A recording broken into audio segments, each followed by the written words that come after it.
বাড়িতে গেলাম দেখা পাইলাম না বন্ধু।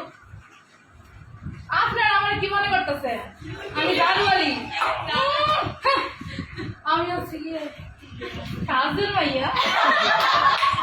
ছোটবেলা পড়াশোনা করতাম না দেখা মা বলছিল কাজে যাই, ব্যাস তখন থেকে ফিক্সড করে বলেছে কাজের মাইয়া হুমু। আমি কিন্তু এই যেমন তেমন কাজের মাইয়া না, আমি হচ্ছে গিয়ে ডাবল পিএইচডি ওলা কাজের। ভাবতেছেন কেন?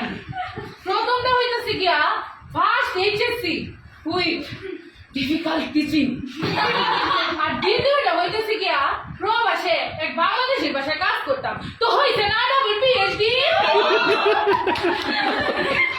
জীবনের প্রথম দিন যে ভাষায় প্রথম রুটিটা বানাইছি, সেই রুটিটা এমন বেকার হইছে যে মালিক আমার কইল, এটা কি রুটি বেকার দেখছে রে মানছি দিল। এই দেশে আসার পর আমি একটা জিনিস খেয়াল করলাম, মানুষ যেই ঘরে থাকে যেই ঘরে খায় সেই ঘরেই আবার। আরে আমি কোনো খারাপ কথা বলছি, আমি তো বাথরুমে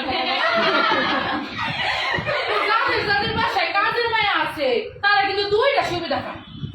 এক নম্বর সুবিধাটা হচ্ছে তাদের বাসায় বাসি ফসা যাই খাওয়ানে থাক না কেন কোনো খাবার কিন্তু নষ্ট হয় না, আর যাই দুষ করেন না কেন চিন্তা করেন কোনো কারণ নেই, সব দুষ কার কার আবার আমাগো।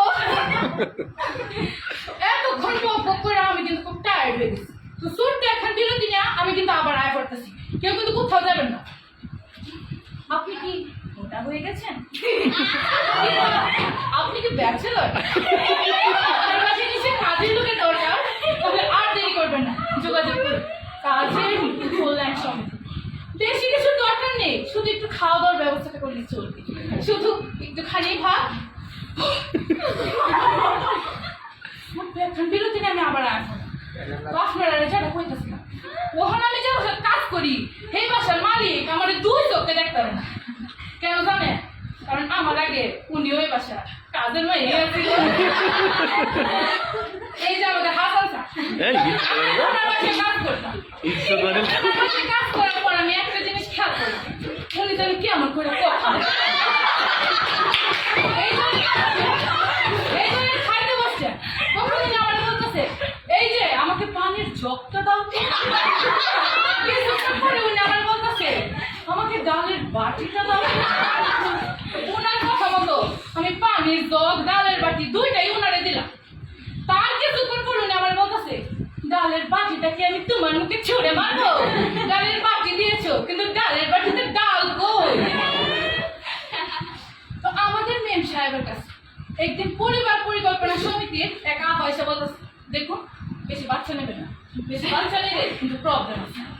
এইটা শুনি না আমাকে মেম সাহেব তো রাগে আগুনে বলতেছে দেখুন এটা আপনাদের কাছে কন্ট্রোল করা সম্ভব, কিন্তু আমাদের কাছে এটা কোনোভাবেই কন্ট্রোল করা সম্ভব নয়, তার কারণ আমার কাছে স্বামী আছে, আমার কাছে স্বামী আছে। এতক্ষণ বক্ষ করে আমি খুব টায়ার্ড হয়ে গেছি, মানে আমার একটু রেস্ট নেওয়া লাগে।